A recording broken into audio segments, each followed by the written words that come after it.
दोस्तों, अगर आप भी भारत और बांग्लादेश के बीच सांसें रोक देने वाला तीसरा वनडे मैच देखने के लिए उत्साहित हो तो वीडियो को लाइक जरूर कीजिएगा।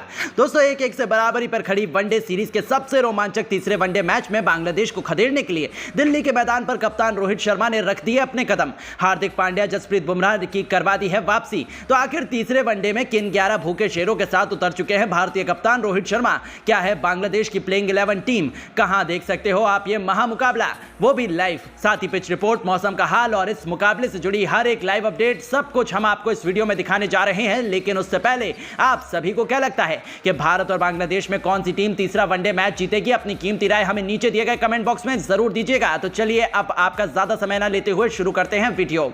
दोस्तों, जैसा कि आप सभी तो जानते ही हैं कि भारत और बांग्लादेश दो चिर प्रतिद्वंदी टीमें हैं और जब भी दोनों टीमें आमने सामने होती हैं तो मुकाबला अपने आप बेहद ही रोमांचक बन जाता है। बांग्लादेश मजबूत टीम है, लेकिन पहले वनडे मुकाबले में तो उनकी टीम इंडिया के सामने एक न चली, जहां रोहित शर्मा की पलटन ने किसी मच्छर की तरह बांग्लादेश की क्रिकेट टीम को मसल कर रख दिया और 1-0 से वनडे सीरीज में बढ़त भी बना ली। लेकिन दूसरे वनडे मैच में बांग्लादेश अंतिम गेंद तक खेले गए रोमांचक मुकाबले में टीम इंडिया को धूल चटाने में कामयाब हो गई, जिसके बाद यह सीरीज 1-1 से बराबरी पर आकर खड़ी हो गई।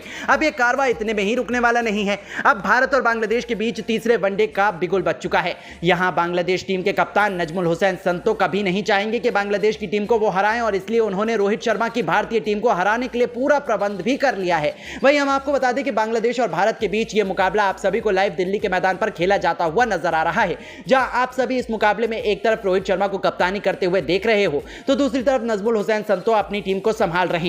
वहीं अगर बात की जाए मैच के बारे में तो दोस्तों हम आपको बताते चलते हैं कि भारत और बांग्लादेश के बीच ये रोमांचक मुकाबला लाइव अगर आप भी टेलीविजन स्क्रीन पर देखना चाहते हैं तो स्टार स्पोर्ट्स नेटवर्क पर आप सभी इस मुकाबले का आनंद उठा सकते हो। और अगर आपको ये मुकाबले की ऑनलाइन स्ट्रीमिंग देखनी है तो वो जियो सिनेमा के ऐप को डाउनलोड करना पड़ेगा, जहां आप बिल्कुल मुफ्त में इस मैच का आनंद उठा सकते हैं। इस रोमांचक मुकाबले में रोहित शर्मा बिल्कुल भी नहीं चाहेंगे कि टॉस जीतकर भी वो मुकाबला हारें, इसलिए वो टॉस जीतकर बल्लेबाजी करने का फैसला ही चुने हैं। और दोस्तों हम आपको बता दें कि एक तरफ रोहित शर्मा पारी की शुरुआत यशस्वी जायसवाल के साथ करेंगे, जहां उन्होंने टॉप ऑर्डर पूरी तरह से बदल दिया है और तीसरे और चौथे नंबर पर खिलाड़ियों को भी बदलकर हर किसी को हैरान कर दिया है। जी हां दोस्तों, आइए आपको पूरी प्लेइंग 11 टीम बताते हुए चलते हैं जो भारत की खेलती हुई नजर आएगी। दरअसल दोस्तों यहां बांग्लादेश की तरफ से जिन खिलाड़ियों को मौका दिया गया है उसमें लिटन दास, तंजीद हसन, दो बेहतरीन खतरनाक ओपनर उनकी तरफ से मैदान में उतरेंगे। तो मध्य क्रम में कप्तान नजमुल हुसैन संतो, शाकिब अल हसन, सौम्या सरकार और तोइद रदोई के कंधों पर भारतीय गेंदबाजों का सामना करने की बड़ी जिम्मेदारी है। ऑलराउंडर डिपार्टमेंट में महमदुल्लाह, रिशाद हुसैन और मेहंदी हसन मिराज उनके सबसे बड़े हथियार हैं।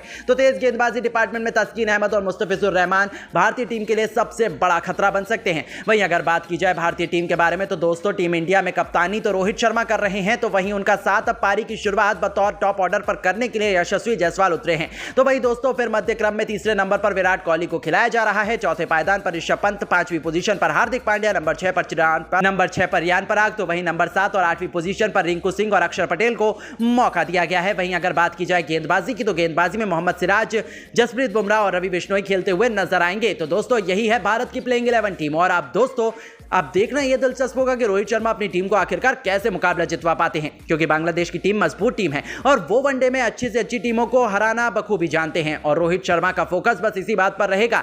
लेकिन दोस्तों भारत के लिए कुछ भी कठिन तो होने वाला नहीं है और पिच भी हमारी कंडीशन के हिसाब से रहेगी, तो टीम इंडिया की जीत तो लगभग पक्की है। बाकी अब आप सभी की क्या राय है? भारत और बांग्लादेश में से कौन सी टीम बाजी मारेगी तीसरे वनडे जीतकर? अपनी कीमती राय हमें कमेंट करके जरूर बताइएगा और ऐसी ही शानदार खबरों के लिए हमारे इस वीडियो को लाइक जरूर करें। धन्यवाद। क्योंकि टी20 सीरीज का पहला और सबसे इंपॉर्टेंट मुकाबला खेला गया और इस मैच में तो रोमांच की सारी हदें पार हो गई, जहां अंतिम गेंद तक ये पता लगा पाना नामुमकिन था कि कौन सी टीम बाजी मारेगी। जहां बांग्लादेश के 246 रनों के जवाब में भारत के विध्वंसक बल्लेबाजों कप्तान सूर्या से लेकर यशस्वी जायसवाल और रिंकू सिंह का तूफान देखने को मिला। तो ऐसे में आज हम आपको इस वीडियो में बताएंगे भारत और बांग्लादेश के पहले टी20 का रोंगटे खड़े कर देने वाला पूरा हाईलाइट, जिसमें कौन बाजी मार पाया, अंतिम ओवर में कितने रनों की जरूरत थी, क्या रिंकू और सूर्या मिलकर टीम को जीत दिला पाए, इन सभी सवालों के जवाब इस वीडियो में आपको मिलेंगे। तो ऐसे में आप इस वीडियो को अंत तक जरूर देखिएगा। लेकिन उससे पहले अगर आप भी टीम इंडिया के बहुत बड़े फैन हैं तो आप इस वीडियो को एक लाइक जरूर कीजिएगा। तो जैसा कि आप सभी तो जानते हैं, इंडिया और श्रीलंका दौरे की समाप्ति के बाद इंडिया बांग्लादेश के बीच 3 मैचों की टी20 सीरीज का शुभारंभ हो चुका है, जिसका पहला मुकाबला आज मुंबई के ऐतिहासिक वानखेड़े क्रिकेट स्टेडियम पर शुरू हुआ।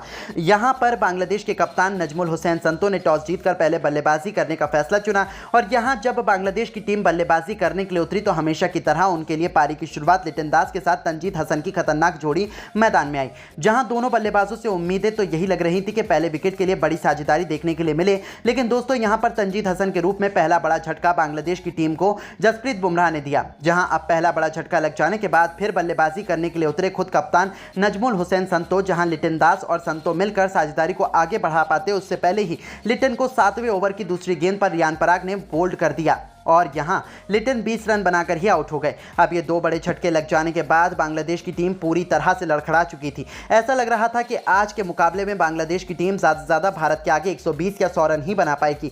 अब यहां संतो और शाकिब अल हसन पर पूरा दारोमदार था अपनी टीम के लिए ज़्यादा से ज़्यादा रन बनाने का, लेकिन दोस्तों भारतीय गेंदबाजों को कहां पता था कि ये दोनों बल्लेबाज मिलकर आज अपनी टीम की किस्मत चमकाने वाले हैं। जी हाँ दोस्तों, हुआ ये कि संतो ने ताबड़तोड़ बल्लेबाजी अपनी जैसी जारी रखी, उसी तरह का ढंग शाकिब ने भी दिखाया। जहां दोनों बल्लेबाजों ने मात्र 37 गेंदों में ही 72 रन की साझेदारी कर डाली। इस दौरान विकेट चटकाना काफी अहम हो चुका था। तभी कप्तान सूर्या ने फैसला किया कि वो गेंदबाजी पर अपने सबसे भरोसेमंद खिलाड़ी जसप्रीत बुमराह को लेकर आएंगे और 14वें ओवर की तीसरी गेंद पर बुमराह ने शाकिब के रूप में तीसरा बड़ा झटका बांग्लादेश की टीम को दिया, जो कि 43 रन बनाकर आउट हुए। और उनके आउट हो जाने के बाद फिर बल्लेबाजी करने के लिए उतरे महमदुल्लाह। वो कप्तान संतो के साथ मिलकर साझेदारी को आगे बढ़ाते हैं और अपनी टीम के स्कोर को 150 रनों के पार ये दोनों बल्लेबाज लेकर पहुंचे। इस दौरान बांग्लादेश की टीम लगातार आगे बढ़ती चली जा रही थी और दूसरी तरफ संतो का बल्ला रुकने का नाम नहीं ले रहा था। उन्होंने मात्र 34 गेंदों में ही भारत के खिलाफ 74 रन ठोक डाले थे। अब यहां से मैच पूरी तरह से फंस चुका था। तभी अर्शदीप ने आकर 17वें ओवर में संतो का विकेट गिराया, जो कि 74 रन बनाकर इस मुकाबले में आउट हुए। और संतो का विकेट गिर जाने के बाद भारतीय टीम को चैन की सांस आई, लेकिन महमदुल्लाह ने साथी बल्लेबाजों के साथ मिलकर अपनी टीम को 200 रनों के पार पहुंचा दिया। इस दौरान महमदुल्लाह ने जहां 53 रन बनाए और बांग्लादेश की टीम 20 ओवर में 6 विकेट के नुकसान पर भारत के खिलाफ 245 रन बनाने में कामयाब रही। और इस दौरान भारत के लिए सबसे ज्यादा 4 विकेट जसप्रीत बुमराह के नाम रहे, तो वहीं एक विकेट अर्शदीप सिंह और रियान पराग के नाम रहे। अब दोस्तों बारी थी भारतीय बल्लेबाजों की इस मैदान पर कुछ चमत्कार कर दिखाने की। दोस्तों टीम इंडिया के लिए विस्फोटक शुरुआत दिलाने के लिए यशस्वी जायसवाल के साथ खतरनाक अभिषेक शर्मा की तूफानी जोड़ी मैदान में उतरी। ऐसा लगा था कि ये दोनों खिलाड़ी टीम इंडिया को ताबड़तोड़ शुरुआत दिलाएंगे, लेकिन अभिषेक शर्मा इस मुकाबले में एक बार फिर जल्दबाजी कर बैठे। वो गेंदबाज के बिछाए जाल में फंस गए और फील्डर को अपना आसान सा कैच देकर इस खिलाड़ी को पवेलियन लौटना पड़ा। हालांकि उन्होंने शुरुआत तो शानदार की थी, लेकिन फिर भी वो इस मैच में केवल 9 रन बनाकर पवेलियन लौट गए। अब दोस्तों अभिषेक का विकेट गिर जाने के बाद भारतीय टीम काफी ज्यादा दबाव में आ चुकी थी। अब अभिषेक जब आउट हुए तो बल्लेबाजी के लिए उतरे खुद कप्तान सूर्या। जहां सूर्या और यशस्वी जायसवाल पर हर किसी की निगाहें थी कि ये दोनों बल्लेबाज दूसरे विकेट के लिए कितने रन जोड़ पाते हैं। इस दौरान सब कुछ सही चल रहा था। शाकिब अल हसन के ओवर में सूर्या ने एक के बाद एक लगातार 3 गेंद पर 3 खतरनाक छक्के लगाकर टीम इंडिया को तूफानी रफ्तार से आगे बढ़ाना शुरू कर दिया। दूसरी तरफ यशस्वी जायसवाल का बल्ला दहाड़ रहा था। 6 ओवर में टीम इंडिया ने 68 रन बनाए, तो देखते ही देखते 8 ओवर में भारतीय पारी 90 रनों के पार पहुंच गई थी। इन दोनों खिलाड़ियों के बीच 100 रनों से अधिक की मजबूत पार्टनरशिप हो चुकी थी। दोनों तरफ से खिलाड़ी केवल चौके और छक्कों से डील कर रहे थे। इसी बीच कप्तान सूर्या ने अपना तूफानी अर्धशतक केवल 30 गेंदों में ठोक दिया, जो टीम इंडिया की जीत के लिए बेहद महत्वपूर्ण माना जा रहा था। इन दोनों ने भारत को मैच में मजबूत स्थिति में लाकर खड़ा कर दिया था, लेकिन दोस्तों यशस्वी जायसवाल भी अपनी साझेदारी को ज्यादा देर तक आगे नहीं बढ़ा पाए और 49 रन बनाकर वो आउट हो गए। अब पूरी जिम्मेदारी भारत के 2 सबसे खतरनाक T20 बल्लेबाज रिंकू सिंह और सूर्य कुमार यादव के मजबूत कंधों पर आ चुकी थी मैच जिताने की, क्योंकि इनके अलावा कोई और बल्लेबाज भारतीय टीम को जिताने का दम नहीं रखता था। अब दोस्तों यहां T20 के शूरवीर रिंकू सिंह ने भी आते ही अपने विस्फोटक अंदाज में एक तरफ से बांग्लादेशी गेंदबाजों की बेरहमी से कुटाई करना शुरू कर दी। दोनों मिलकर साझेदारी को आगे बढ़ाते हुए अंतिम ओवर तक ले जाते हैं, जहां सबसे खास बात तो ये थी कि सूर्य कुमार यादव आज कमाल की लय में नजर आ रहे थे। उन्हें रोक पाना आज किसी भी गेंदबाज के बस की बात नहीं हो पा रही थी। यहां तक कि रिंकू भी दूसरी तरफ खड़े खड़े केवल उनकी खूबसूरत बैटिंग का आनंद ले रहे थे। उन्होंने सबसे पहले तो मात्र 30 गेंदों में अपना अर्धशतक पूरा किया और अर्धशतक जड़ने के बाद